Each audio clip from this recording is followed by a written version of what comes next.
ঠাকুর বলছিলেন ভক্তদের উদ্দেশ্যে, মনি, তুমি যদি তোমার স্বামী স্ত্রীর দ্বন্দ্ব থাকে, সেই দ্বন্দ্ব সন্তান বড় হওয়ার আগ পর্যন্ত এই দ্বন্দ্বকে তুমি মিটিয়ে নাও।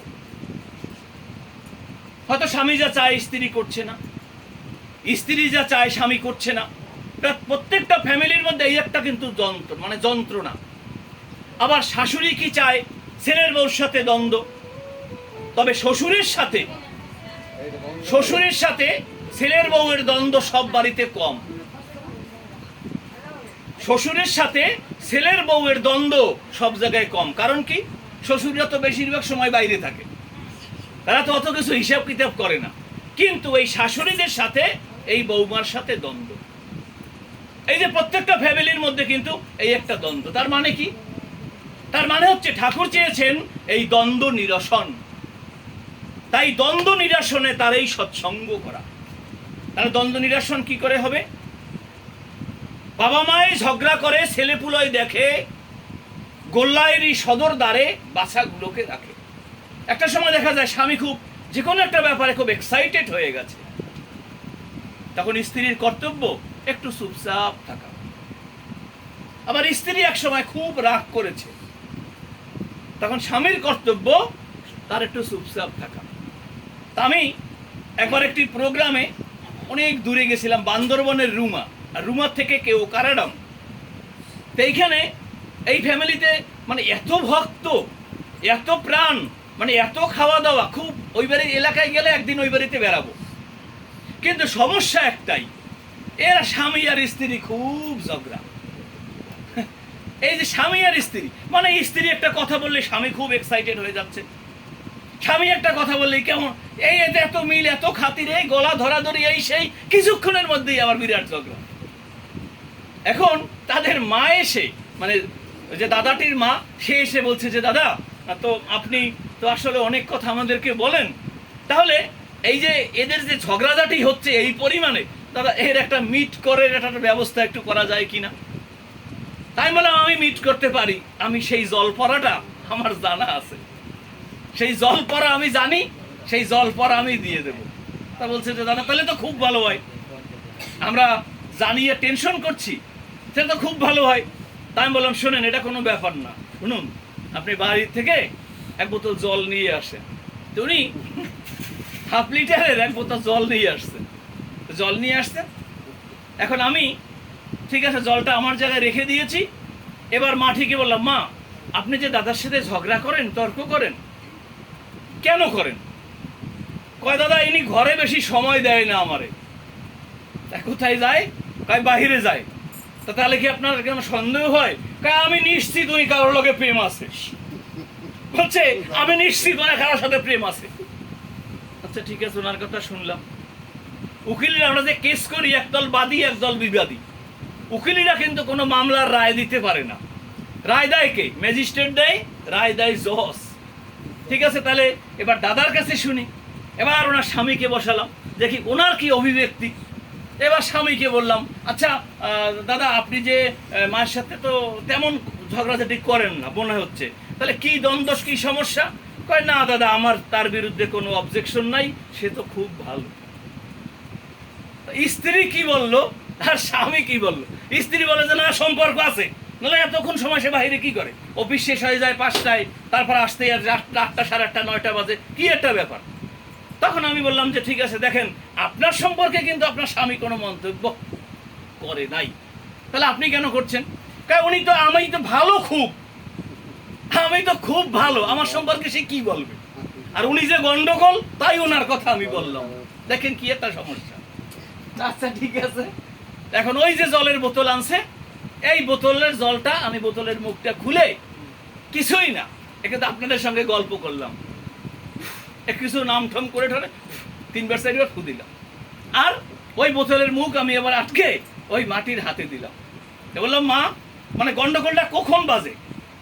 গন্ডগোলটা বাজে যখনই ওই স্বামী বাড়িতে প্রবেশ করে আর দরজাটা যেই খোলে, এই খোলার সাথে সাথেই কিন্তু এই যে ঝগড়া শুরু হলো। এতক্ষণ তুমি কোথায় ছিলা? এতক্ষণ তো তোমার আসার কথা হয় নাই, আমার এই এনেছো, ওই এনেছো, মানে এই নিয়েই গন্ডগোল। তা আমি বললাম শুনুন মা, দাদা যখন বাড়িতে আসবে আপনি কোনো কথা বলবেন না। আর আমি যে জল পরে দিয়ে গেলাম, ওই দরজা যখনই দাদা দরজা করবে, দরজায় নক করবে, দরজায় দাদাকে বললাম, দরজায় যখন নক করবে তখন আপনি বলবেন আমি আসছি। দরজা নক করলে তো অনেক মানুষই আসতে পারে, দাদা যে আসবে এমন তো ব্যাপার না। ওই ঘরের মধ্যে সবাই একসাথে খাওয়া দাওয়া করে, 13-14 জন সদস্য আছে। দাদা আপনি দরজায় এসে নক যখন করবেন আপনি বলবেন যে আমি আসছি। আর মা, আপনি যখন এই কণ্ঠটা শুনবেন, আমি যে জল পড়া দিয়ে গেলাম, এই জল পড়া আপনি মুখের মধ্যে দেবেন। এই জল পড়া যে দিয়ে গেলাম, এক মুখ ভর্তি করে আপনি জলটা মুখে রাখবেন। কিন্তু শর্ত আপনার সাথে আমার একটাই। কি শর্ত? এই জল কিন্তু আপনি গিলবেন না, এই জল কিন্তু আপনি ফেলবেন না। যদি গেলেন বা যদি ফেলেন, আপনার ডাইন চক্ষের কিন্তু খুব সমস্যা আসবে। যদি আপনি জল গেলেন বা ফেলেন, এলে কিন্তু আপনার এই ডান চক্ষের খুব সমস্যা, তখন কিন্তু আমি কিচ্ছু করতে পারবো না। তার মানে কি তার ভয় প্রদর্শন করা হয়েছে। এইবার দাদাকে বললাম, ওনার যদি দরজা খুলতে দেরি হয় আপনি কিন্তু রাগ করবেন না। এই যে কথা হচ্ছে, এ কিন্তু একজন আর একজনের কথা জানে না। স্বামীও জানে না কিন্তু স্ত্রীর কথা, আর স্ত্রীও জানে না স্বামীর কথা। ঠিক আছে? এইবার যে এই দরজায় এসছে অফিস থেকে, 8টা 8:30 বাজছে, আমি আসছি। কারণ স্ত্রী তো শব্দ পেয়েছে যে স্বামী আসছে, তাহলে আমি কি দিয়েছি? কি দিলাম? ওই যে জল পড়া, ওই জল মুখে নিয়ে অফ।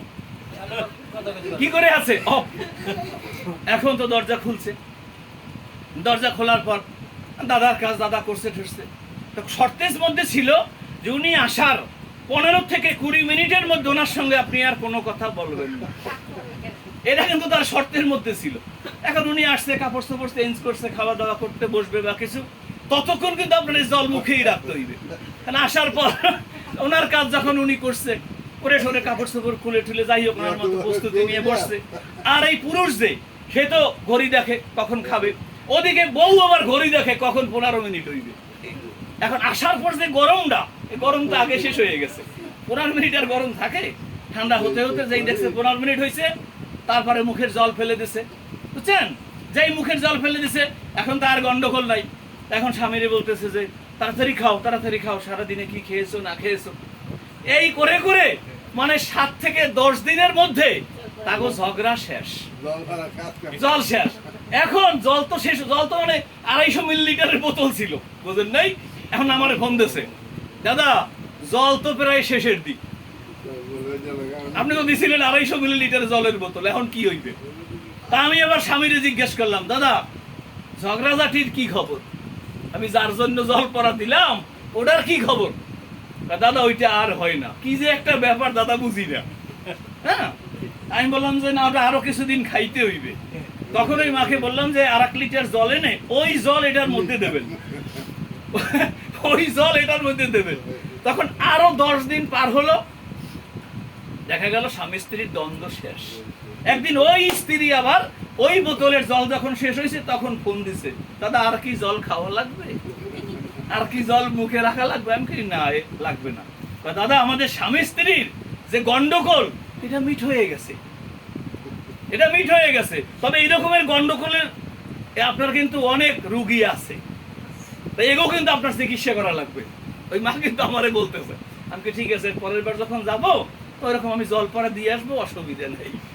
তাইলে দেখুন এখন বিষয়টা কি, এটা গল্পস্থলে হলেও বিষয়টা কি? বিষয়টা হচ্ছে আমরা খুব লিমিটেড সময় নিয়ে এই জগতের বুকে কিন্তু আসছি। এই লিমিটেড সময়ের ভিতরে, যেমন কালকে একটি মা মারা গেল, অথচ সকালবেলা, বিকেলবেলা, সন্ধ্যাবেলাও অনেকে তার সাথে গল্প করেছে, কথাবার্তা বলেছে। অনুষ্ঠান শুরুর আগেও এমনি কোনো কথা নেই। অনুষ্ঠান আমাদের শুরু হয়ে গেছে, ওই অনুষ্ঠানের শুরুর মাঝখানেই আমরা শুনতে পেলাম যে উনি চলে গেছে। তাহলে দেখুন আমাদের এই সময়টা কিন্তু খুব কম। এখন এটা গানে ছিল, কারো প্রাণে তুই দিসনে আঘাত, কারো প্রাণে তুই দিসনে আঘাত, সে আঘাত লাগে ঠাকুরের গায়ে, যাহা দিবি তুই তাই ফিরে পাবি, যাহা দিবি তুই তাই ফিরে পাবি। তাহলে আমি যাই দেব আমি কিন্তু তাই ফিরে পাবো। আর আমার ভিতরে যে আত্মাটা আছে সেটা একটা সোনার পাখির মতো। সোনার পাখি থাকবে না আর মাটির খাঁচাতে, সোনার পাখি থাকবে না আর মাটির খাঁচাতে। খাঁচা যেদিন পালিয়ে যাবে পাখি, যখন পালিয়ে যাবে রইবে না আর খাঁচাতে। সোনার পাখি থাকবে না আর মাটির খাঁচাতে, সোনার পাখি থাকবে না আর মাটির খাঁচাতে। তাহলে এই যে সোনার পাখি আমার ভিতরে আছে, তাহলে আমার মৃত্যুর পরে আমার পরিবারের লোকগুলি আমার কথা মনে করে কাঁদবে তো? আমার প্রাণ প্রতিবেশী আমাকে আমার মৃত্যুর খবর শুনে কাঁদবে তো? তা কি তোমার মাথায় আছে? একজন বলছিলেন, দাদা আমাকে বলছিলেন, আপনার তো মেয়ে নাই। বলছেন আপনার তো মেয়ে নাই, আপনার তো ছেলেরা। তাহলে আপনার মৃত্যুর পরে একজনই শুধু আসবে জোরে জোরে কান্না করতে। বলে সে কে? বলে সে মেয়ে। বলছে সে আসবে মেয়ে, মেয়ে সে খুব হাউমাউ করে কাঁদবে, বাবা বাবা বাবা বাবা করবে। দাদা আপনার মৃত্যুর পরে তো কান্নার আর কোনো লোক থাকবে না, এটা কেমন হবে? দেখুন কেমন বিষ আমার ভিতরে ঢুকিয়ে দিয়েছে। আমি বললাম আমার বৌমা কি আমার মেয়ে না? আমার বৌমা কি আমার মেয়ে না? পরম দয়াল শ্রী শ্রী ঠাকুর শিখিয়েছেন সংসার কাকে বলে। সংসার। তাই এই ভবরঙ্গ নাট্য মঞ্চে করে যাচ্ছি অভিনয়। যার যেমন হবে অভিনয় তেমনি তাহার পরিচয়। ভবরঙ্গ নাট্য মঞ্চে করে যাচ্ছি অভিনয়। যার যেমন হবে অভিনয়, যার যেমন হবে অভিনয় তেমনি তাহার পরিচয়। ভবরঙ্গ নাট্য মঞ্চে করে যাচ্ছি অভিনয়। কেউ সেজেছেন মাতা পিতা, ওস্তাদ সাগরেতে বন্ধু ভ্রাতা।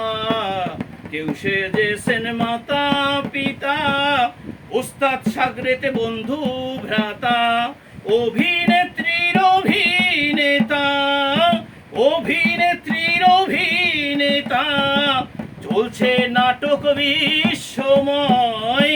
ভবরঙ্গ নাট্য মঞ্চে করে যাচ্ছি অভিনয়। যার যেমন হবে অভিনয়, যার যেমন হবে অভিনয় তেমনি তাহার পরিচয়। ভবরঙ্গ নাট্য মঞ্চে করে যাচ্ছি অভিনয়।